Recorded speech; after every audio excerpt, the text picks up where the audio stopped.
parole. Non, simplement, de manière dépassionnée, de manière dépassionnée, expliquer simplement ce qui fait les fondements d'un raisonnement et ce qui fait la prise de position des uns et des autres, sans enlever au maire de Bonifacio ce qui lui tient à cœur, puisque c'est un territoire de sa commune, et je comprends, je le comprends dans l'approche, tout simplement comprendre aussi que les gens peuvent avoir des approches différentes. L'île de Caval, moi je vais vous en parler de plusieurs manières. Je vais vous en parler comme un père de famille qui va avec sa femme et ses 2 enfants, puisque ça a été présenté d'une manière, je vais le présenter de la vraie manière, et qui un jour débarque sur l'île, non pas pour aller que sais-je, au restaurant ou autre, et qui voit fleurir des petits panneaux comme sur la pelouse à Paris qu'on peut voir en disant, mais là il n'y a pas marqué ne marchez pas sur la pelouse, il y a marqué propriété privée, et ça fait le tour. Et dès qu'on sort de la plage, on a ça. Bon, alors moi, c'est pas forcément ce que j'ai envie de montrer à mes enfants quand je suis sur le territoire de la Corse. Alors, je l'explique pas sur un ton de boutade, je l'explique sur le ton du vécu, c'est peut-être pour ça. Et qui plus est, ça va pas se jouer à notre groupe. C'est pas notre groupe qui va décider seul de valider ce qui est déjà fait de toute façon. Donc voilà, l'île de Caval, c'est ça.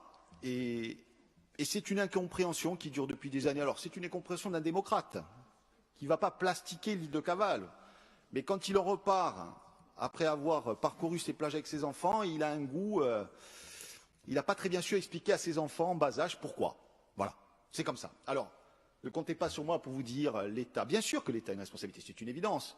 Bien sûr que d'autres ont une responsabilité, sinon ça n'aurait pas existé. Et bien sûr que ce n'est pas l'actuel maire de Bonifacio qui porte cette responsabilité, chers collègues. Mais c'est comme ça. Donc après, il arrive une chose, aujourd'hui,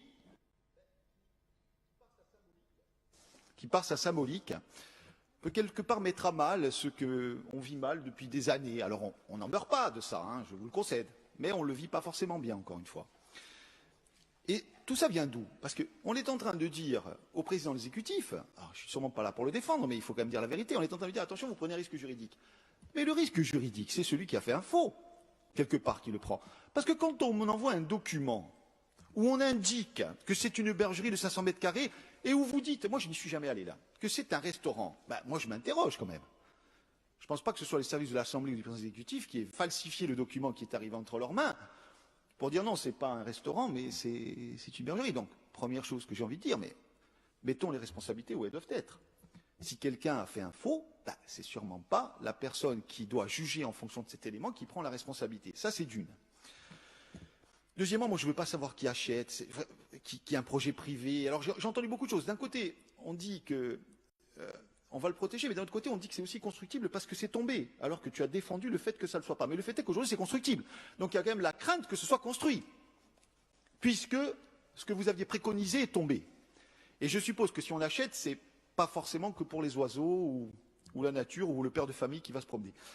Donc, quelque part, encore une fois, sans polémique aucune, moi je pense que si demain il y a un bout de terre à Cavallo qui appartient à la Corse, mais la Corse dans le sens de la collectivité de Corse, donc un bout à chaque Corse, c'est pas forcément, encore une fois, ça ne change pas la face du monde, mais c'est pas forcément une mauvaise nouvelle.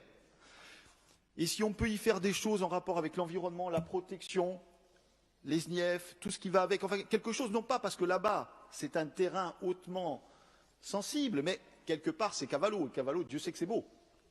Dieu sait que c'est beau, comme beaucoup de choses à Bonifacio.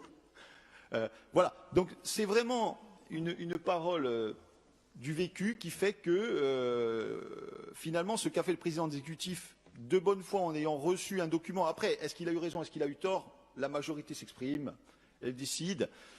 Bon, en tout cas je ne suis pas choqué sur des éléments qui ont été transmis et qui apparemment sont faux. Ça me gêne de le dire, parce que c'est grave de faire des faux quand même. Eh bien, une décision qui a été prise. Donc, moi, je pense qu'au niveau de la Corse, ce n'est pas forcément une mauvaise chose.